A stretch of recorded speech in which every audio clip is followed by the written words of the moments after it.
ሰላም!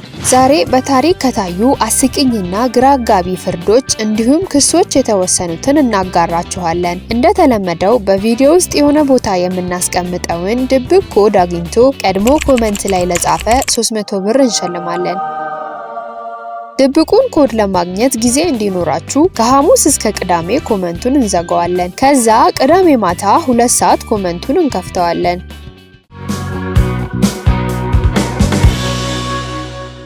የድልድይ ክስ በ1565 በፈረንሳይ ላቫር ከተማ ውስጥ ያለ አንድ ድልድይ ተደርምሶ ብዙ ሰዎችን ከገደለ በኋላ ለፍርድ ቀረበ። በሚገርም ሁኔታ የአካባቢው ባለስልጣናት ድልድዩን ራሱ እንጂ ድልድዩ የገነቡት ወይም ያስገነቡትን ሰዎች አልነበረም ለክስ ያቀረቡት። ስለዚህ በመደበኛ የሕግ ሂደት ድልድዩ ለሞቱት ሰዎች ተጠያቂ ተደረገ። ምስክሮች ተጠርተው ስለ አደጋው መሰከሩ። ድልድዩ ጥፋተኛ መሆኑን ለማረጋገጥም ክርክሮች ቀረቡ።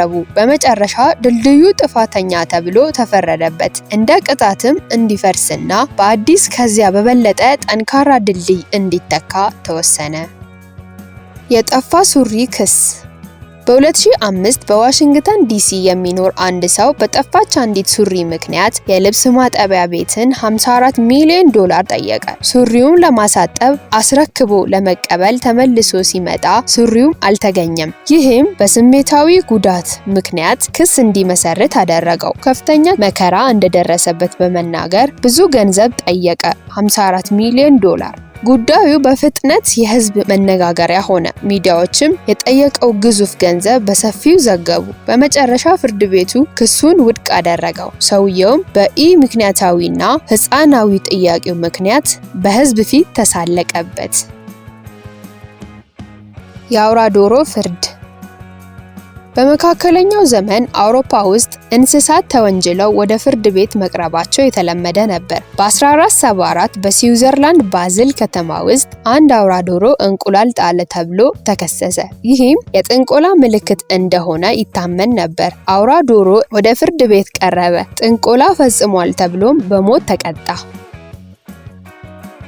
ለማስታወስ ያክል ስራችን ከተመቻችሁ ቪዲዮን ላይክ፣ ቻናላችንን ደግሞ ሰብስክራይብ አድርጉ። ወደ ሌሎች እንለፍ።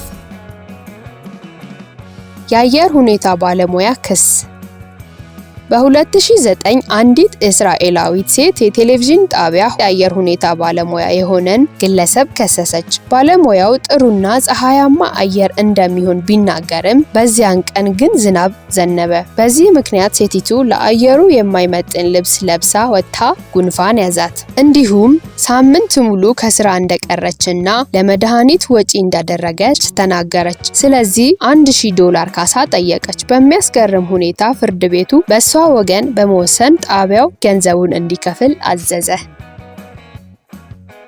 የማይክል ጆርዳን ክስ በ2002 አንድ ሰው በማይክል ጆርዳን እና በናይክ ላይ ክስ መሰረተ። ሰዎች በተደጋጋሚ ከማይክል ጆርዳን ጋር ያመሳስሉኛል ብሎ ተናገረ። ከፍተኛ ስሜታዊ ጭንቀት እንደደረሰበት ገለጸ። ነገር ግን ትክክለኛ ጉዳት ማሳየት ስላልቻለና ተመሳሳይነታቸውም አነስተኛ ተብሎ ስለተገመተ ፍርድ ቤቱ ክሱን ውድቅ አደረገው። የሬሳ ፍርድ በቅድሚያ አንድ ጥያቄ እንጠይቃችሁ። የሬሳ ፍርድ ስንል ምን ለማለት የፈለግን ይመስላችኋል? በእርግጠኝነት ከሬሳ ጋር በተያያዘ የተሰጠ ፍርድ ነው ብላችሁ የምታስቡት። ነገር ግን ይሄኛው በሰው ሬሳ ላይ የተፈረደ ፍርድ ነው። በ897 ዓመተ ምህረት ሊቀ ጳጳስ ስቲፈን ስድስተኛ ከብዙ ወራት በፊት የሞተውን የቀድሞ ሊቀ ጳጳስ ፎርሞሶስን ከመቃብሯ አስወጥቶ ለፍርድ እንዲቀርብ አዘዘ። አስከሬኑ የሊቀ ጳጳስ ልብስ አለበሰ፣ በዙፋኑ ላይ እንዲቀመጥ አደረገ እና ሙሉ የፍርድ ሂደት በሬሳው ላይ ተካሄደ። በመጨረሻ ጥፋተኛ ተብሎ ተፈረደ። ከዚያም አስከሬኑ ወደ ታይበር ወንዝ ተጣለ። የእገታ ክስ በ2009 በግድያ የሚፈልገው ወንጀለኛ ጄሲ ዲሚክ በካንሳስ ባልና ሚስትን አገተ። ከፖሊስ ለመሸሽ እንዲረዱት ጠየቃቸው። በቤታቸው ውስጥ እያለ ግን እንቅልፍ ስለወሰደው ባልና ሚስቱ አምልጠው ለፖሊስ ጥቆማ ሰጡ። ከተያዘ በኋላ ባለትዳሮቹ $75,000 ካሳ ጠየቁት። ጄሲ ዲሚክ ግን በተቃራኒው እነሱን ከሰሰ። ከፖሊስ እንዲደብቁትና እንዲሸሽ የተስማሙበትን ቃል ኪዳን አፍርሰዋል ብሎ ተከራከረ። ፍርድ ቤቱ ይህን ጥያቄ ፈጽሞ የማይረባ በማለት ውድቅ አደረገው። ራሱን የከሰሰ እስረኛ። በ1995 በቨርጂኒያ አንድ እስረኛ ራሱን ከሰሰ። ምክንያቱም ሰክሮ በመገኘቱና የሃይማኖት ሕግጋትን ጥሷል በማለት ነበር። $5 ሚሊዮን ካሳ ከራሱ ጠየቀ። ነገር ግን እስረኛ ስለነበር ገንዘቡን ለመክፈል አይችልም ነበር። ስለዚህ የቨርጂኒያ ግዛት በሱ ምትክ $5 ሚሊዮን እንዲከፍል ጠየቀ። ፍርድ ቤቱ ግን ይህን ክስ ፈጽሞ የማይረባ በማለት ውድቅ አደረገው።